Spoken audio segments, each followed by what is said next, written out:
अन्नात् भवन्ति भूतानि पर्जन्यात् अन्नसम्भवा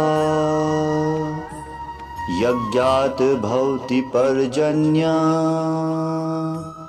यज्ञकरम समुद्भवा।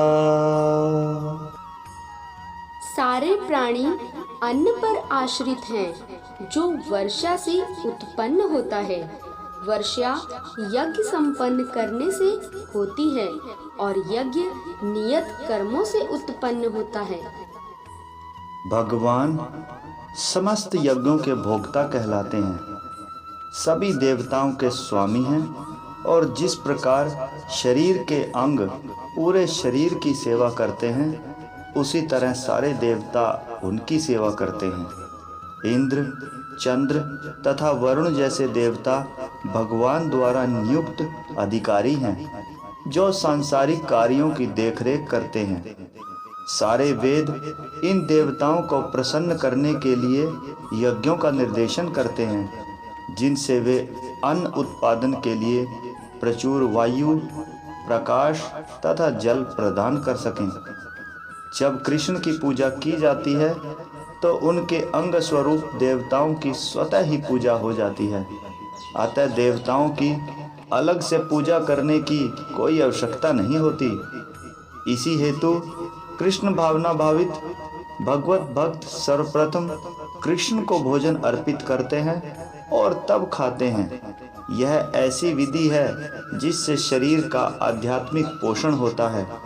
ऐसा करने से न केवल शरीर के विगत पापमय कर्मफल नष्ट होते हैं अपितु शरीर प्रकृति के समस्त कल्मशों से निरापद हो जाता है। जब कोई छूत का रोग फैलता है तो इसके आक्रमण से बचने के लिए रोगाणुरोधी टीका लगाया जाता है। इसी प्रकार भगवान विष्णु को अर्पित करके ग्रहण किए जाने वाला भोजन हमें भौतिक संदूषण से निरापद बनाता है।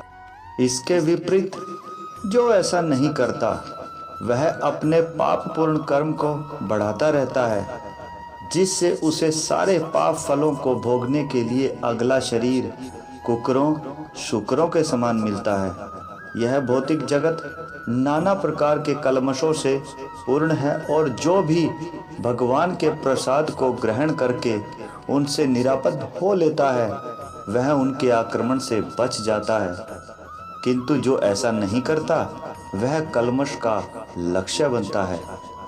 अन्न अथवा शाक वास्तव में खाद्य हैं।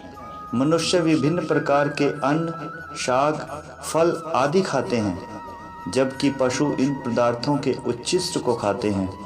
जो मनुष्य मांस खाने के अभ्यस्त हैं उन्हें भी शाक के उत्पादन पर निर्भर रहना पड़ता है क्योंकि पशु शाक ही खाते हैं।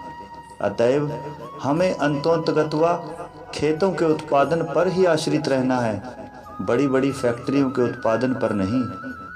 और खेतों का यह उत्पादन आकाश से होने वाली प्रचुर वर्षा पर निर्भर करता है और ऐसी वर्षा इंद्र, सूर्य तथा चंद्र आदि देवताओं के द्वारा नियंत्रित होती है। ये देवता भगवान के दास हैं। भगवान को यज्ञों के द्वारा संतुष्ट रखा जा सकता है। अतः जो इन यज्ञों को संपन्न नहीं करता उसे अभाव का सामना करना होगा। यही प्रकृति का नियम है।